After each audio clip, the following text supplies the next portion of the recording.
Welcome to the 5-Pack, where we talk about the 5 things that matter, 5 things that will matter, and a daily pack rip. Here is your host, Kyle Elfrink. Welcome in on a Monday, but for many of you, it is a holiday Monday, a Memorial Day being celebrated here in 2023. We thank all of those families and, of course, those who did indeed give the ultimate sacrifice over the many, many years to keep our country as great as it is today in 2023. Memorial Day being celebrated by all, and we are happy that you can make us part of your holiday Monday. I was looking it up today. Memorial Day has been celebrated since 1868. So we're coming up on 160 years of celebrating Memorial Day. It had been May 30th for like 100 years. It was always May 30th. Now, of course, it is the final Monday of each and every May calendar year. Good to have you with us over the next hour. Much to get to. We're going to be hanging out with our man Heavy T, Tyler Soto, helping us out in the producer's chair. As always, we have 5 things that matter on this afternoon as we get rolling on a Monday. We have 5 things that will matter as you go into your sporting evening. And, of course, the pack break is headed your way, a set that's always going to be fun because the cards always look good. They're good quality, everything. They changed the game back in the late 80s, early 90s. We're going to take a look at some 1990 Upper Deck Baseball. This is year number 2. This is not the Ken Griffey Jr. season, the rookie card, if you will. This is year number 2, so we will get to that. We do have the opportunity of winning 1991 season tickets to the team of our choice. Now, every time I do this and I get a new pack, I love looking at the contest, and I always wonder, and we've never had this crop up on the show, but I always wonder if by some crazy, grace of God, I pulled the season ticket winner for 1991. Do I get excited or do I just get pissed off because I missed it by 32 years? That's the problem. I don't know. Somewhere there's an Upper Deck executive saying, remember back in 91, nobody ever got those season tickets. Wow, that was a great deal. We need to do that again. Anyway, 1991 Upper Deck Baseball coming your way in just a bit. As always, though, we begin our hour here on the 5-Pack by getting you up to date on what went down in the sports world. And I get it. It's a holiday weekend. I mean, if you're anything like the rest of the world, or at least America, you were probably grilling, you were hanging out, you were taking it easy. Maybe you got some good weather. Maybe you're hitting the pool for the first time in 23. You might have missed some of what went down in the sports world. But fear not, as usual here on the 5-Pack, we will get you set up.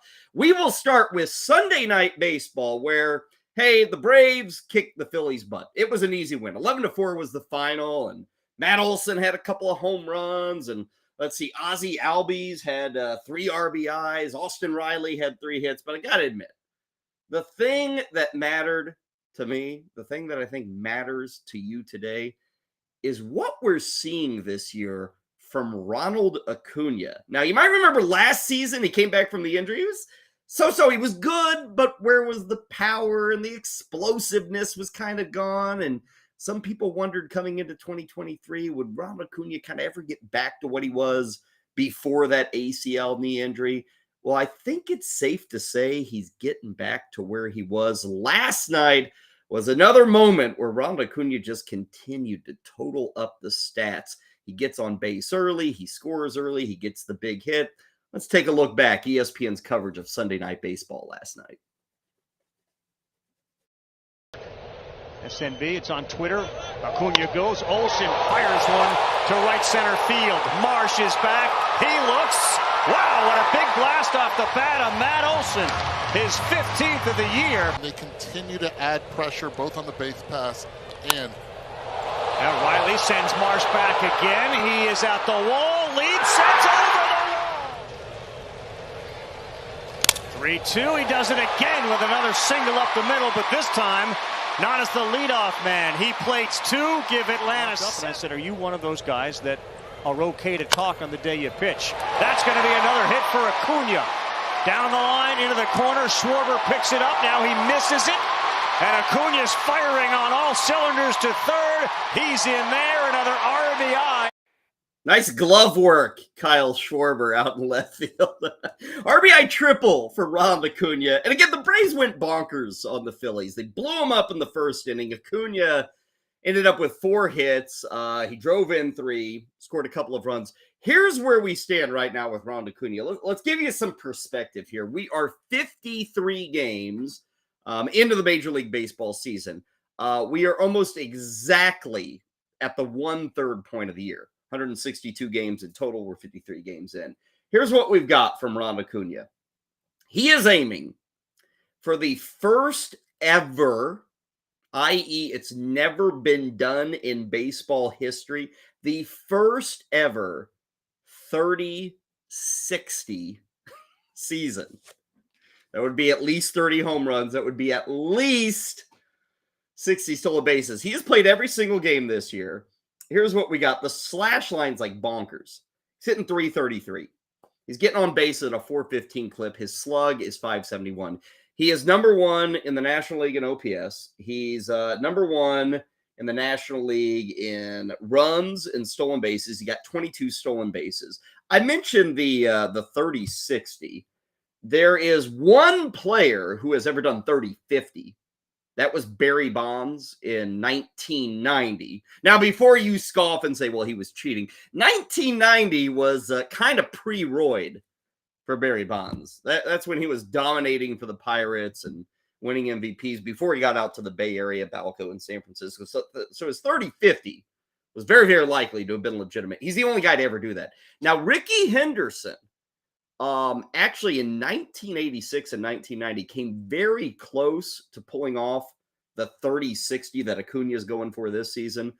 Henderson had the stolen bases. He was well over 60 in those 2 seasons, but he finished with 28 home runs in both years. So again, Acuna's doing stuff we've never seen. And we always sit here and like we get to Memorial Day and it's, it's kind of this holiday where you say, okay, it's no longer early in the baseball season. So, a lot of times we'll get to Memorial Day and we'll look at teams in first place or, is that guy ever going to figure it out? And we say, man, well, it's 2 months into the season. Things start to matter 2 months in. This matters with Acuna. This is big time. And I was looking at the NL MVP odds this morning over at DraftKings. Check it out. Ron Acuna to win the National League MVP is even money. Plus 100. We got 4 months to go in the season. And Ron Acuna is even money. The next best odds are with Freddie Freeman, and he is at plus 1,000. So you got Acuna in effect. I mean, in the wagering world, Ron Acuna is lapping the field for NL MVP. Like, that's crazy. Plus 100. And Freddie Freeman's number 2 at plus 1,000. Now, as I always say, we got a lot of baseball still to go. We got 4 months. There's some long shots on that board. If you play the futures market, probably take a look at those guys. I get it. Acuna, historical. And maybe we'll wake up in early October and he's done the 30-60. And probably if he goes 30-60, he's going to win that MVP. So I understand why the odds are there. But then you start to think a lot can happen in 4 months' time. We've even seen Ronald Acuna himself go down with an injury before. So I would look at those odds and maybe we'll find a good payoff a bit lower in those NL MVP odds. As for the Braves, they are up against the Oakland A's tonight. Atlanta making that trip. Kind of weird that they would play on Sunday night in Atlanta, East time zone, and then fly all the way to Oakland, California, and have a game the very next night. Like, I'm guessing here. I'm trying to play this out. That game last night started at like 7:30 Eastern. Don't know exactly when it ended, but I would guess around 10 o'clock Eastern. You go through the whole thing, cleaning up, doing the media stuff, getting on the bus, getting to the airport. You probably don't get to the airport till like 11:30, 12 o'clock Eastern. You fly all the way across the country. I'm just guessing here. You probably land in Oakland at like 6 a.m. Eastern. You take a nap and you go to the ballpark. Like, they're playing tonight at 8:07 Eastern tonight. And of note with the Braves is that Mike Soroka is going to be pitching for Atlanta tonight. Mike Soroka has not pitched for the Braves in a regular season game since August of 2020. And he's had like double Achilles surgeries. He's blown out the Achilles twice. Been a long road back for Mike Soroka. He's up against Nick Blackburn and the Oakland A's tonight. 8:07 for that first pitch. A lot of eyes on Soroka. A lot of eyes as well should be on Ronald Acuna having a fabulous, fabulous first 50-plus games for the Atlanta Braves. Let's go to item number 2 on our What Matters list. And let's see, a week ago, we were getting set for the Dodgers and the Braves. LA had to come into Atlanta, kind of a National League showdown. And then last week, on Friday, when we were doing the show here, I got you set for the weekend of the Dodgers and the Tampa Bay Rays. The weekend was a fun one. Series eventually does go to the Tampa Bay Rays. Yesterday was a back and forth kind of crazy game. It started with a lot of offense from the Tampa hitters. Paredes, he stands in with 2 more men on base. Teams have traded 3-run seconds, but the Rays aren't done yet. Swing on a line drive to deep left field. Taylor back to the warning track. It's off the wall. Caroms back towards center. Here is Lau to score. Here is Ramirez to score. And Paredes with a 2-run double, and the Rays have a 6-3 lead. The Rays have now scored 6 runs already. We're in the second. Brady has 3 RBIs already, and this one is hit in the air to left. Drifting back is Thompson, still back, and he runs out of room. Isaac Paredes, the home run, and he's got 4 driven in already. So at that point, it's 9-7. You might have noticed on that graphic there, courtesy of Peacock, that was the 4th inning. 9-7 in the 4th inning on Sunday morning. It was the early game they were playing. Well, the Dodger bats did not give up. They also made a little noise after trailing early. This one is hit well in the air to left. Martinez got it all. J.D. Martinez, and it's 10-9. Well, the Dodgers are 13-1 when they hit 3 home runs. Well, now they have their 4th, and they're still trailing. We haven't even entered the third 3 innings, and it's 10-9. And this one is hit well by Chris Taylor. Gone! Back to back. For the 2nd time in the game go the Dodgers. Chris Taylor's been involved in both of them. Taylor with the home run there, tied it up at 10 apiece. That was in the 6th inning, by the way. 10-10 through the first 6 innings. Might I add, Josh Fleming, the guy who gave up both those home runs there to J.D. Martinez and Chris Taylor. Check out his line yesterday. Josh Fleming got the start. Josh Fleming pitched 6 innings. Gave up 10 runs. 8 of them were earned. He allowed 12 hits. He gave up 5 home runs. You want to talk about covering for the bullpen, which is usually Josh Fleming's job as is. But last night, or yesterday, I should say, they just left him out there. I mean, who in the world pitches 6 innings in a Major League Baseball game while giving up 12 hits, while giving up 5 home runs, while giving up 10 runs overall? It was like Little League Baseball, you know, when you had a pitch rule and you just couldn't use anybody else. So you just left the kid out there to get badgered and beaten. Kind of what I felt like Josh Fleming was doing. So we're 10-10 going into the 7th. Now, Wander Franco got an RBI ground out. That made it 11-10. And lo and behold, somehow, some way, we went to the 9th inning with the game still sitting at 11-10 and the Rays trying to take care of the victory. Dick with Jason Adam. Jammed him. Adam makes the catch himself, and the Rays take this one 11-10 and take 2 out of 3 from the Dodgers. Good weekend for the Tampa Bay Rays. Their record on the season, 39-16. That is a pace for 115 victories. Now, you saw the save there by Jason Adam. Worth noting, Rays were planning to go with Pete Fairbanks in the 9th inning, but he suffered a bit of a hip injury. I think he said his hip locked up while he was warming up in the bullpen, so he was unable to go. So that is yet another pitching injury that the Rays may have to deal with. And if you've been following this team, we know about the victories and the great offense. Their pitching staff has been ransacked by injuries. Now, the good news is over the weekend, Tyler Glasnow finally made his season debut, 4 1/3 innings. He struck out 8. He looked pretty good. He looked like Tyler Glasnow in that game. So good to have him back. Now, both these teams depart with the Rays taking the 2 of 3. Both teams, the Rays and the Dodgers, still very heavy favorites.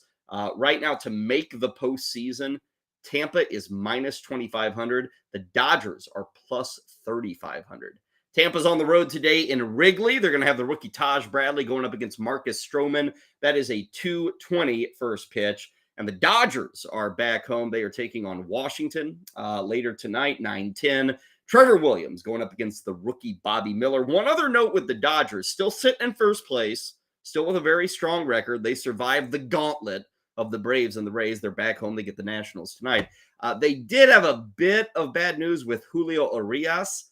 Urias was hoping to throw from the bullpen over the weekend, but was unable to do so. He said he's still sore. So his IL stint's going to be a little bit longer than just the 10 to 15 days as the Dodgers try to strengthen their rotation. Both these teams, Tampa and LA, kind of dealing with some pitching injuries. Let's go to item number 3 on our 5 things that do indeed matter on this Memorial Day holiday. And we go out west. We go to Seattle, where the Mariners had a great week at home. They had 7 games this week in front of the home fans.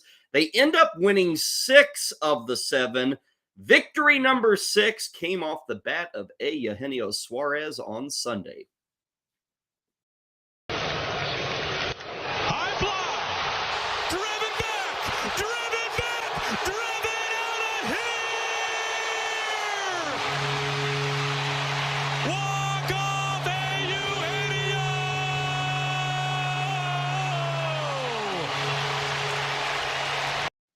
You'd think they made the playoffs again with that home run.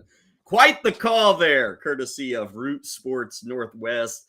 Victory, walk-off style for Seattle. They take all 3 games from Pittsburgh. Pirates, as expected, starting to fade a bit. But for Seattle, great week. They're now 28-25. They are still 5.5 games out in the very competitive AL West. I know a lot of people are paying attention to the American League East and how tight that is, 1 through 5.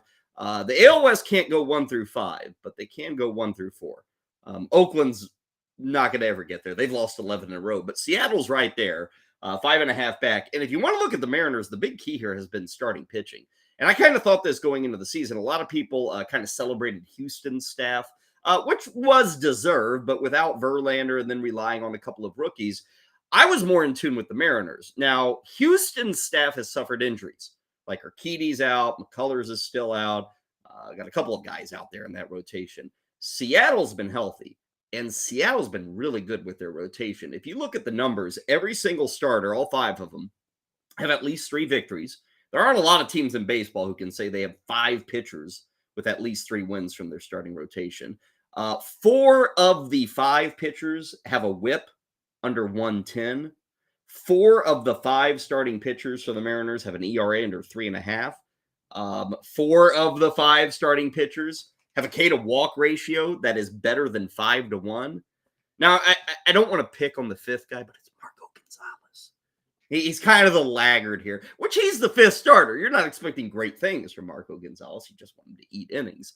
But those other 4 guys are looking great, and that would be Bryce Miller, the rookie, Logan Gilbert, George Kirby, Luis Castillo. Guys are pitching lights out, so they have been critical to the bottom line for Seattle. Big series opening up for the Mariners tonight. The Yankees are in town, 1-3 against New York. It's a 9:40 first pitch tonight. Going for the Mariners is that rookie, Bryce Miller, who has started his career with 3 victories in 3 starts, so he's looking to remain perfect. On the other side, Domingo Germán is set to make the start for the Yankees. He is just coming off his 10-game suspension for the sticky stuff, so he's going to be out there tonight for the Yankees. Big run for the Mariners after the 3 against New York. They will have a 10-day road trip, so they've been killing it at home. Again, 6 of 7 over the past week. They've got 3 with the Yankees. Then they go on the road to Texas, who's currently in first place in the AL West, San Diego, and Anaheim. I was a bit surprised to look at the updated postseason odds for Seattle. Even with this good run, they are listed at plus 190 to make the postseason. Not to win the AL West, just to make it in October into the postseason, plus 190. I really like that number on that one there. Speaking of the AL West, let's talk about the team that is not at the top. No, it's not Houston on this Memorial Day. Still in first place is actually Texas, but we're going to talk a little bit about the Astros. Yesterday, they were beaten up on the Oakland A's. Who doesn't beat up on the Oakland A's? The Astros on Sunday launching 7 home runs against the pitiful A's pitching staff. And when you're hitting that many home runs, I don't care who you are, suddenly guys get involved and guys hit home runs that don't normally get involved, that don't normally hit home runs. Therefore, I give you Jose Abreu with his first home run of the season. Has more plate appearances in the big leagues this year without a home run than this man, Abreu. Abreu hits one high in the air, deep to left field, all the way back. Brown, he's near the wall. He jumps, that's gone! There you go!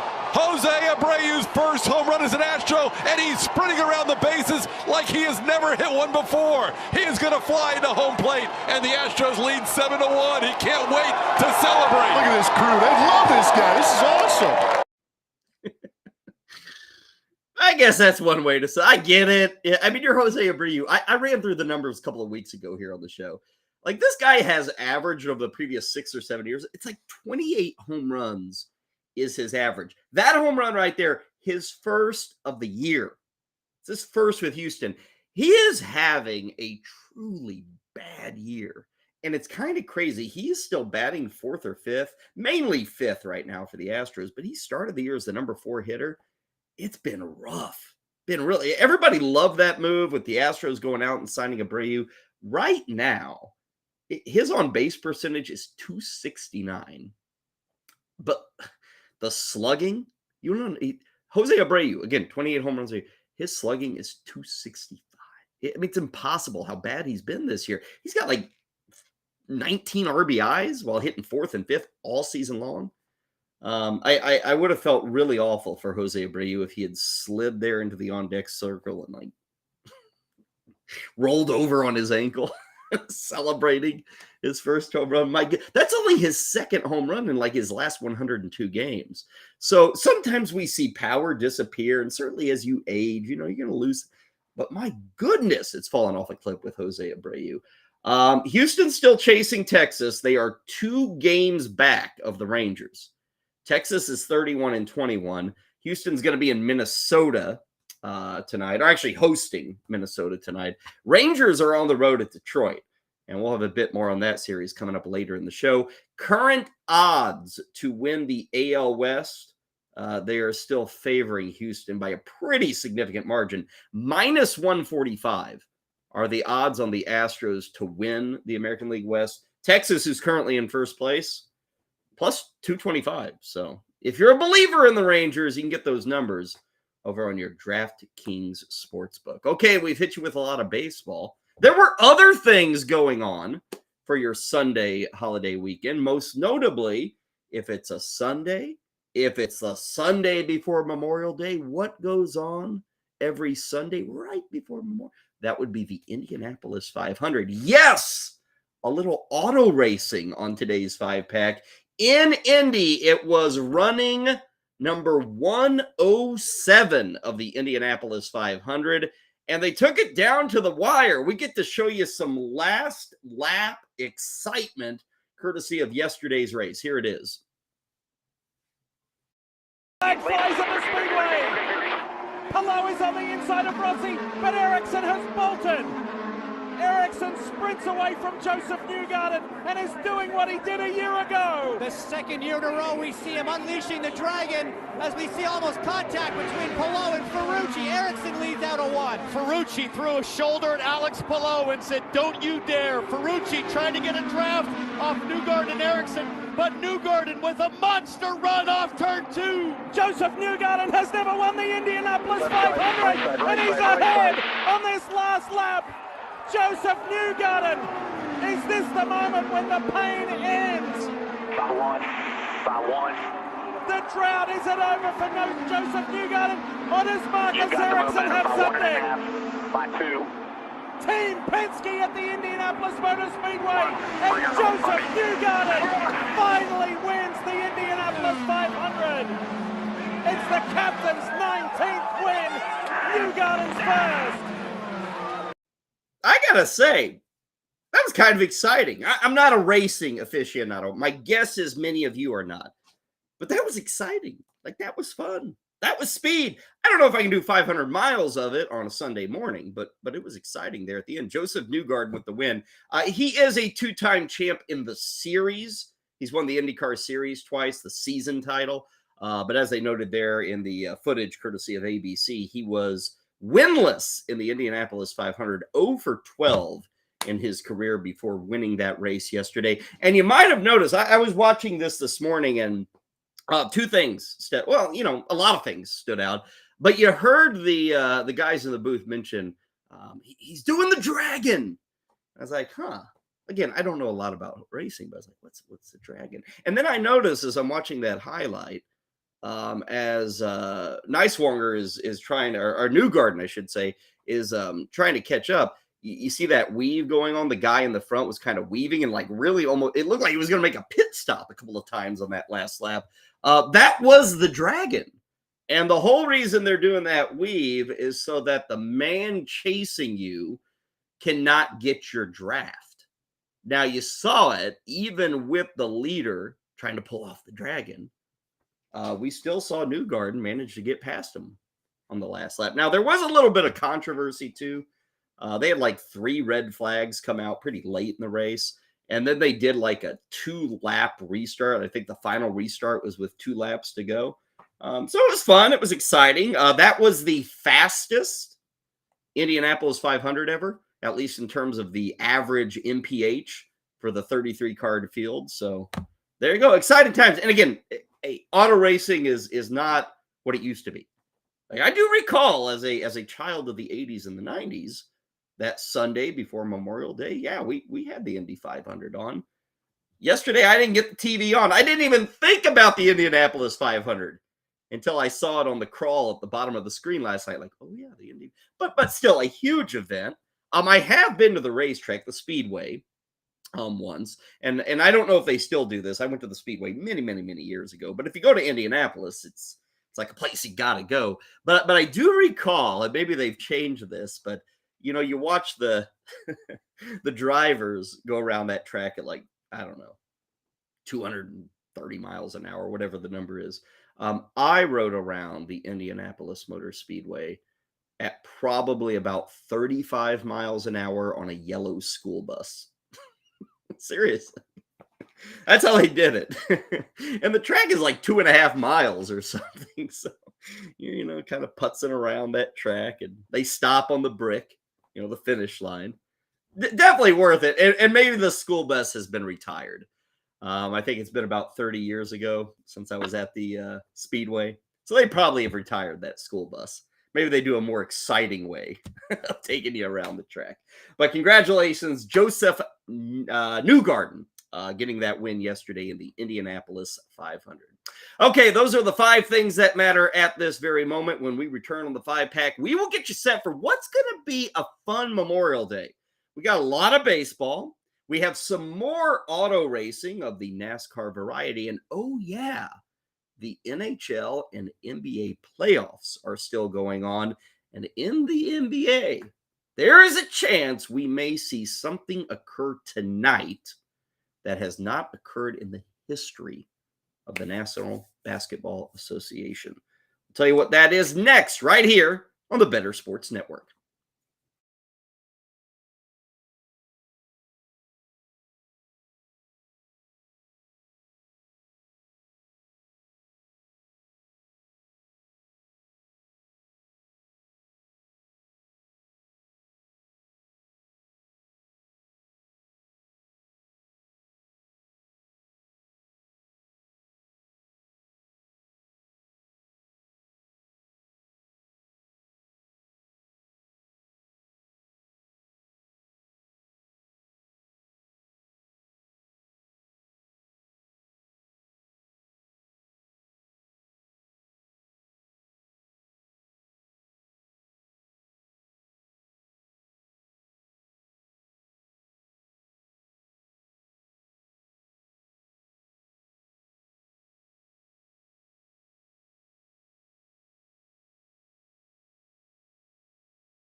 Welcome back to the 5-Pack. Next up, the 5 things that will matter. Here's Kyle Elfrink.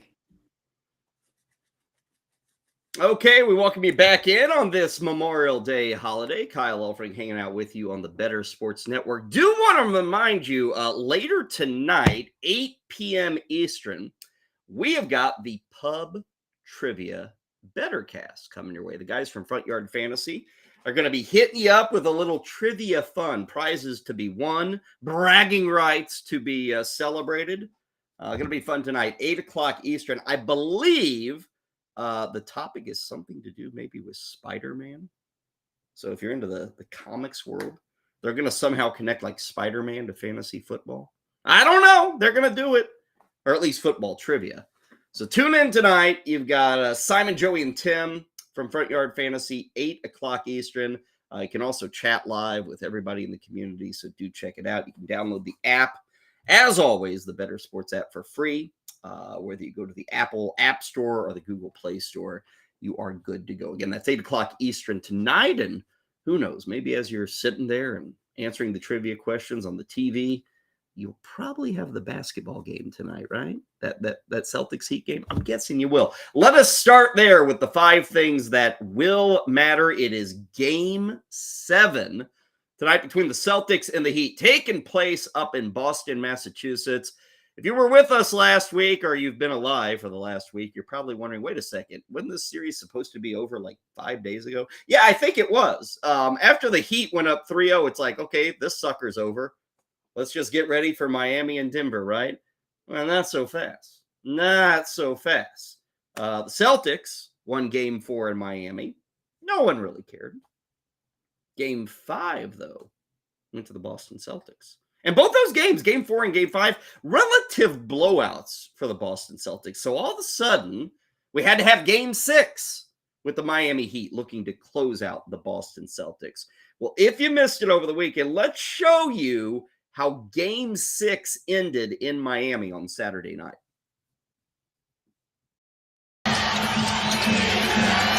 It's off the Smart for the 7th game. Can have been tipped in, but the buzzer sounded. The light was on. It'll be reviewed. I don't think he got that in time. Great effort by Derek White. And didn't I say you have... Oh, they're saying on the floor, they're counting it. You have to protect the offensive rebounding. Oh, he got rid of it. That's a Celtic win, and we're going to Game 7. The Celtics are going to win. There's a Game 7 back in Boston. And it'll be tonight, 8:30 Eastern on TNT. A perfect way. You hang out at the pool all day, maybe do some picnicking, some grilling. Then you settle in. 8:30 tonight, a big Game 7 between Boston and Miami. You probably have heard the numbers, but let's give them to you again.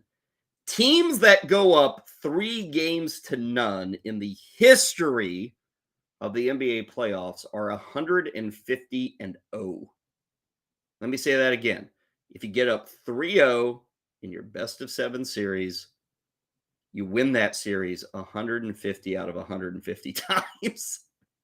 The Celtics, if they were to pull off the win tonight, would be the first team in NBA playoff history to ever come back from being down 3-0. Now, I don't know. It's surprising to me. The Celtics are heavily favored in this game by 7.5. And I get it. They're the home team, Game 7, momentum, all that stuff. But I'm very surprised that they're favored by 7.5. Of course, one thing they've done here of late is kind of slow down the runaway Jimmy Butler train. Like the other night in that loss to Boston, Jimmy Butler and Bam Adebayo were a combined 9 for 37. One of the key components here in the last 3 games that Boston's won is they've managed to defensively force Adebayo and Butler to work for their shots, to not get the easy looks. And we saw it in Game 6. It was a huge effort by the Boston defense. So they'll have to bring it tonight. Here's Butler talking following the Saturday night loss to the Celtics. Lost, so we still got a job to do at the end of the day. And we will be in this thing together, home, away, on the road. And if, like I told the guys on the bench, I told the guys in the locker room that if I play better, we're not even in this position. honestly speaking. And I will be better, and that's what makes me smile because those guys follow my lead. So when I'm playing better, I think we're playing. Yep. So we'll see if Jimmy Butler and the Heat can kind of avoid infamy, if you will. Again, 8:30 tonight on TNT. By the way, home teams in game number 7 has nothing to do with the 3-0 lead, but just home teams in game 7 are 111-36. So if you're at home, big time favorite in game 7. Now, we've been here before with Boston, but Boston has been a real Jekyll and Hyde team this postseason. Like, you need to go back and read the headlines, read the clips, like up, down, all over the place. And obviously, like a week ago, they're down 3-0. Everybody's hanging them in effigy. They're throwing them 6 feet under. Now, all of a sudden, they're a 7.5-point favorite tonight against the Miami Heat. Should be fun. Again, 8:30 the tip-off. You can catch it on TNT. Now, that is not the only playoff action that we have tonight. We've got to go to the NHL, where that series is still ongoing in the Western Conference. Talking about the Golden Knights and the Dallas Stars. If you missed it on Saturday night, Dallas avoided elimination for a second straight night. They were down 3-0 in their series. They won game 4. Saturday night, they win 4-2 against Vegas. Notable in that game, Ty Dellandrea. Why am I telling you about Ty Dellandrea? Ty Dellandrea had 2 third-period goals to get Dallas the win. He didn't even dress in the first 2 games of this series. So Dallas gets the win in Game 5. Tonight is game number 6. And if you were with us last week on the 5-pack, we were talking about when Dallas fell down 3-0. You might recall they also lost their captain, Jamie Benn. They lost Jamie Benn because he lost his head, and he had an illegal cross-check on Mark Stone of the Knights. Got a 2-game suspension. So to rewind the clock, Dallas was down 3-0, and they didn't have their captain, Jamie Benn. Well, again, they won game 4. They won game 5. Tonight is game 6. They're back in front of their home fans, and their head coach, Pete DeBoer, is happy to have Jamie Benn back on the ice for tonight. Sometimes human nature, there's a tendency to take a breath now, because Jamie's back and we've gotten through that adversity, and we can't do that. Now you can see the finish line, and we've got to make sure we take care of business and give ourselves a chance to cross it. On the other side is Bruce Cassidy of the Las Vegas Knights. They've been here before. They've actually been in the playoffs a lot over the preceding 5 years. They've had a couple of comebacks. They've had some challenges, as you might expect, even earlier this year, going on the road to Edmonton and eliminating the Oilers. Bruce Cassidy talked about the challenge that his squad has tonight going to Dallas. Went through this a few years ago. They know what's at stake. So, teams don't roll over this time of year when they get this far. So it's a little bit about having the composure to make the right play as well. It's not all about urgency, but you got to win your puck. But like, I'll use Barbie's goal as an example. Like, we win a puck battle, right? Jack wins a puck battle, and all of a sudden we're there second. We win a race. We attack the net. Is that urgency, or is that just winning your puck battles? Win your races, win your battles. That's what I've said all year with our, how we want to play, and we do. We're a very good team. So we didn't win enough battles and enough races. So that's something that we're going to have to do better. Win the battles, win the races. Tonight, 8 o'clock, ESPN will have the Game 6 between the Stars and the Knights. Money line tonight has Dallas at -130. On the flip side, Golden Knights are +110. So Vegas is expecting a 7th game, which would be a couple of nights from now in Vegas. Now, it's worth noting, since we just came off that Celtics story, again, Dallas was down 3-0. They're about halfway there. They've won 2. They got to win 2 more. Not to say it's easier in the NHL to come back from 3-0, but 3 teams have actually done it. So it's not unprecedented what Dallas is trying to do. But again, they're only halfway there as they get set for the skate tonight. Let's move to our third item on what will matter for today. And we have talked a lot about terrible baseball teams here on the 5-pack. Like, just in the last week, I've got you caught up to date on how bad the A's are and all the Fs they are bringing in. We talked about the Royals, who, because the A's are so bad, the Royals have kind of been overlooked as to how bad they've been. Another thing we touched on last week is the fact that the Washington Nationals are surprisingly competitive. They're not good. They're not going to shake up the National League East, but they're competitive. They aren't terrible. Well, let me introduce you to another team that was not supposed to be that competitive. They weren't supposed to shake up the standings too much. The team I'm going to introduce you to is the very hot and now just one game out of first place Detroit Tigers. Did you know I was going to bring up the Detroit Tigers? Let's take a look at their walk-off victory on Sunday. Lifts it, center field. Router going back. This should be good enough. He makes the grab. The Tigers are going to win it. Eric Haas with a sacrifice fly. A series win for Detroit. Yes! Is he getting covered in rosin there? And we moved on from the bucket of Gatorade and water. Now we're throwing, is that lime? I don't even know what they're throwing on Eric Haas there. Victory yesterday. Tigers have now won 5 of 7.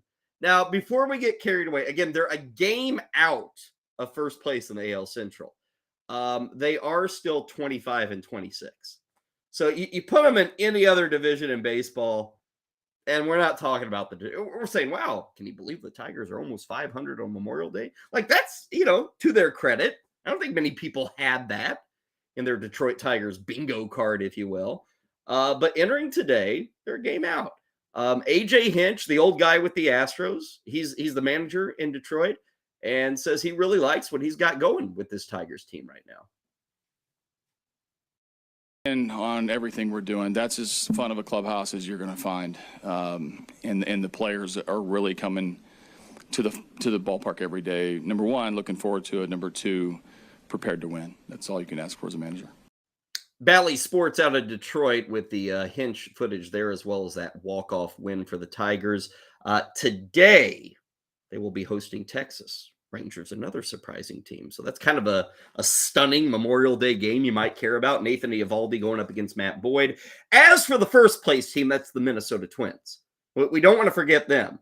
The Twins, though, are struggling. Their last 12 games, Minnesota is 4-8. And they're going to be in Houston later today. Check out the run that the Twins have upcoming. They got 3 games in Houston. They follow that with a 4-game home set against Cleveland. After that, 3 at Tampa and 3 at Toronto. So you look at 13 games here. You got a road trip to Houston, road trip to Tampa, road trip to Toronto. That's difficult. I know Cleveland's been down this year, but it's a very critical 4-game set home against Cleveland this weekend. There is a chance there for Cleveland to totally get back in this race by the time that series rolls around this weekend. So that's what we're dealing with. Looking at the AL Central odds, here's what we got. This is as of this moment. Minnesota's minus 215 to win the division. That's a heavy favorite, minus 215. Cleveland is plus 370. The White Sox are plus 900.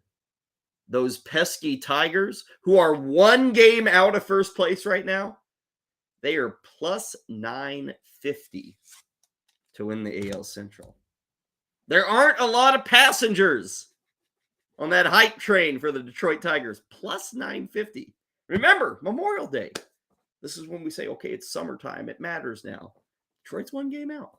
Plus 950. If you cared about the Royals, by the way, plus 25,000 to come back and win the AL Central. Ain't gonna happen. Okay, moving away from the world of baseball, let's go to item number 4. That does matter. If you caught us on Friday, I signed off at 1 o'clock Eastern. A scant 12 minutes later, I checked the timestamp, believe me. 12 minutes after I signed off for the week, after I sent you into your holiday weekend. Get some big news out of Arizona. Got some big news from the gridiron. DeAndre Hopkins had been released. So we went into the weekend, and all of a sudden, DeAndre Hopkins is available. So as we begin a new week, where's he going to end up? Where is D-Hop going to end up? Now, you might wonder, and I feel I have to remind people of this all the time. DeAndre Hopkins is still pretty good. DeAndre Hopkins had a good season last year, but folks, it does not matter in the NFL. Like we scratch our head and say, why in the world would a team give up on DeAndre Hopkins? Well, contracts, man, salary caps. Guy doesn't want to be there. I don't care what DeAndre Hopkins said 2 weeks ago. He wasn't interested in sticking around in Arizona. The Cardinals tried to trade him. They couldn't. Why did nobody want DeAndre Hopkins? Okay, the cost, yeah, obviously. But his contract, it's not palatable to teams. He's making too much money. He doesn't fit with a lot of these teams that would be interested in somebody like DeAndre. Just doesn't fit. He's had suspensions. He's had injuries. He's in his 30s. So eventually the Cardinals, they saw the writing on the wall and they released him. You saw the graphic there. Teams that might be interested in DeAndre Hopkins. Maybe we can pop that up again.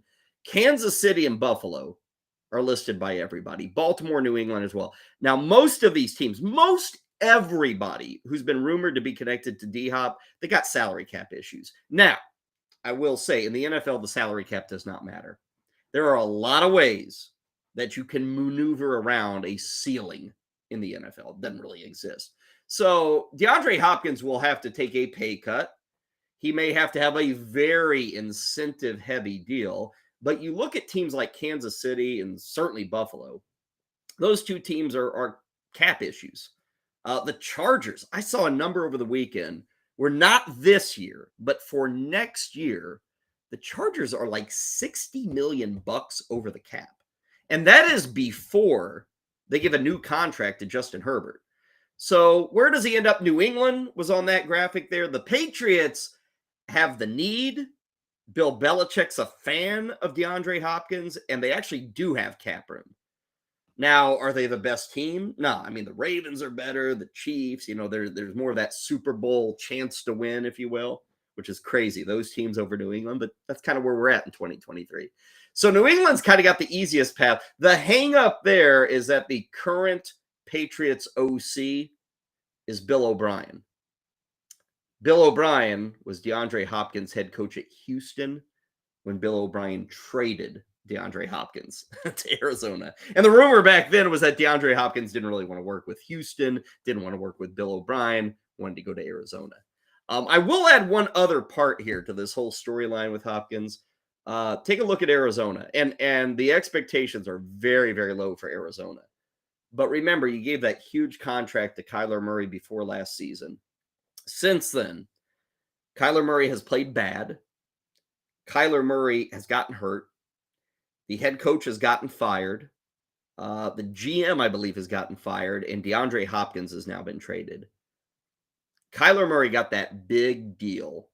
And now everything, less than a year later, everything has changed in Arizona. And there is a lot riding on Kyler Murray to not only get healthy for the start of the season, but for him to show certain and quick growth this year. You think when you sign a long-term contract like Murray did less than a year ago, I'm set. I'm staying here. Look, I got a commitment from the franchise. Not so. Things have changed. A lot has changed in less than a year's time there in the desert. Finally, our fifth item that matters today, it's a quick one. We gave you auto racing in the previous segment. Might as well give you some auto racing here because if you're not a baseball fan, and that could be some of you, what are you going to have on the tube today? You got to wait for Dallas and Vegas tonight. You got to wait for Boston and Miami tonight. Let me take you to the Coca-Cola 600. That's right, a little NASCAR. They were rained out yesterday. I think they were supposed to race under the lights last night. They were rained out in Charlotte. So they're racing today. 3 o'clock Eastern. Fox will have it. Looking at the odds, you've got Kyle Larson as a very, very heavy favorite. He is plus 350. William Byron plus 700. Denny Hamlin, Chase Elliott plus 850. Kyle Busch plus 900.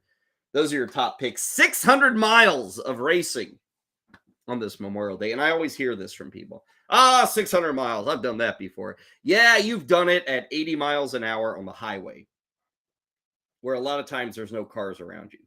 Try doing it at 200 miles an hour with like this much space between you and the car in front of you. Try it that way. And try doing it at those speeds for like 4.5 hours. And going in circles with no pit stops and no roadside attractions to stop at. 600 miles. I will say, I'm not a NASCAR guy, but I do appreciate what it takes. to survive 600 miles like the guys are going to have later today. Again, 3 o'clock on Fox for the Coca-Cola 600. Okay, final break for us. When we come back on BSN, it is time for a pack rip. 1990 Upper Deck Baseball. It's coming your way next, right here on the 5-Pack. Anybody who's watching this, getting ready for the rookie draft, so let's do an all-out blitz on this. Should you be drafting for need, or should you be drafting for talent? And I'll give you an example. Oftentimes, I have pretty good receivers. My receiver core is usually really good for my dynasty teams. My running back core, usually not so bueno. I don't know if I just focus on receivers and tight ends too much, but my running backs, I usually need players here. If I am sitting at like the 103, the 104, the 105, should I be, reaching on a guy like Zach Charbonnet? Or should I be looking at drafting guys like Jackson Smith and Jigba or Dalton Kincaid or Jordan Addison, stuff like that? How do you handle weighing drafting for need versus talent for rookie drafts, Pat? Generally, I think it makes sense to go with the talent and, like talent over need. And I do think, best ball drafts are a little differently because you can't make moves in season. But in managed leagues, whether it's redraft or dynasty, I think positional balance is like the most overrated thing in fantasy. You can make trades, go with the talent, go with the value on the draft board, and worry about positional balance later on. However you're invested in sports, from betting to fantasy, collectibles, and more, join our community on Better Sports Network.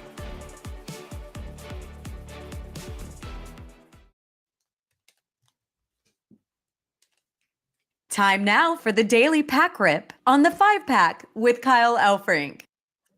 Okay, good to have you with us. Final few moments for us on this Memorial Day holiday. Whatever you're doing today, hopefully you're safe and hopefully you're eating some good food, hanging out with family and friends, having a grand old time. As we can say, summer officially begins. Do remember, at least at some point later today, to remember those who, in effect, gave the ultimate sacrifice to let us enjoy a day like this, and certainly to let us enjoy stupid things like opening up packs of baseball cards. We've got the 1990 Upper Deck that is coming your way in today's pack rip. I noticed today one of the most valuable cards in this set is, you guessed it, King Griffey Jr. That's not the rookie for King Griffey Jr. It's his second-year card. There's actually an Air version of the King Griffey Jr. 1990 Upper Deck, and you'd never guess it. There on the Air version of the Griffey Jr. card, and there is copyright information that is missing. You might be saying, what? I'll explain as we go through this pack, but let's get rolling. We start with the popular hologram. Ah, yes, San Francisco Giants. There it is. You'd get one of these in every single pack of 1990 Upper Deck. Okay, very attractive set. Let's see what we got here. This is funny. The first card I pull is John Smiley, who was a solid pitcher. He was like the Robin to Doug Drabeck's Batman back in the day. And I say this is fascinating to pull John Smiley because just 2 days ago, I was talking to my older brother, who's a bit of a baseball fan. He's busy with life and everything, but still follows the game. And we were talking for some reason about Drew Smiley. And he said, Drew Smiley, how old is he? And he was thinking I was referencing John Smiley from the 90s. And I go, no. It's not John Smiley. John Smiley, let's see. In 2023, John Smiley would be 58 years old. He'd be like Satchel Paige if he were the Smiley still pitching in baseball. But he was not. Left-hander there with the Pittsburgh Pirates. Here's another Pirate. Remember, this one, the Pirates were good. You had Smiley, you had Drabeck, you had Bonilla, you had Bonds, you had Jose Lind, second baseman. He was a fun one to have, Jose Lind. Here's another Jose Uribe of the shortstop. Great on the back of Upper Deck, man. Even though this isn't a Darryl Strawberry card, that's Jose Uribe making the tag at second base. But you get the full-colored back of the baseball card. For instance, you'd get this guy, Paul Kilgus. Paul Kilgus is a pitcher, but look, on the back of his card, you could have him trying to hit. He's even got the donut. Man, this guy was serious about hitting. Here he is as a pitcher. Nothing special for the Cubs. Nothing but a middle reliever there. Juan Berenguer. He was a reliever for the Twins. Actually, a pretty effective one, Juan Berenguer. Up next is a perennial Cy Young candidate throughout the 90s. In fact, he eventually made the Hall of Fame, Tom Glavine. You know, we've been pulling a lot of cards from the late 80s and early 90s. This is our first Glavine I think we've come across. 1989, which, you know, this 90 set, you know, recaptures the 89 season. That was Glavine's breakthrough. In 1989, 14 wins, had a 3.7 ERA. The year before, going 14-8. In 1988, Tom Glavine was 7-17, and he had a lot of this happening, being removed, and he had to walk off the field. Man, here's an old codger, Jerry Royce. Man, he was around baseball forever. I mostly remember Jerry Royce for being really terrible in the 1985 playoffs against the St. Louis Cardinals. I think it was Game 4. He just got blasted by the Cardinals. This is a Collectors Club Oral Hershiser. This was a play off the Donruss Diamond Kings. Every team would get one of these painted images of a guy from their roster, and then the back was the checklist for the team. So you get Oral Hershiser on the front, sharp-looking card, and then on the back, the checklist. I always wondered if people actually checked them off. I don't know. Jeff Brantley. Love listening to Jeff Brantley in the Cincinnati Reds booth. It's like he's sitting on the back porch spitting sunflower seeds. He's a different listen if you catch Reds baseball on the radio. Here is Eddie Williams, third baseman for the White Sox. Back in the day, there was a little bit of hype on Eddie Williams, but he really turned into a bunch of nothing. Kind of came up with some publicity, but didn't turn into much with the White Sox. Mike Fitzgerald, backup first baseman for the Montreal Expos. Next, and boy, this is Upper Deck. Here's what Upper Deck could do. Check out that Wade Boggs card. You weren't getting this from Topps. You weren't getting this from Donruss. What is that, 4 photos there of Wade Boggs? Love it. And on the back, you get him with Bo Jackson at the All-Star game. Here's catcher Bo Diaz of the Cincinnati Reds. Pete Harnish, pitcher for the Baltimore Orioles. And then we've had this guy before, Storm Davis. There's only one Storm, isn't there? I mentioned that Griffey Air card. Let me see if you can see this. Right there under the Major League Baseball emblem, the copyright information. The Griffey Air card does not feature that copyright information, and the card's worth like $300, $400, $500 more than the regular Griffey. 1990 Upper Deck, good stuff. Love that Boggs card. Just a cool card. Back in the day, this was cutting edge. That is our pack rip for today, 1990 Upper Deck. We'll do it again tomorrow, 12 Eastern, right here on the Better Sports Network. Have a great Memorial Day.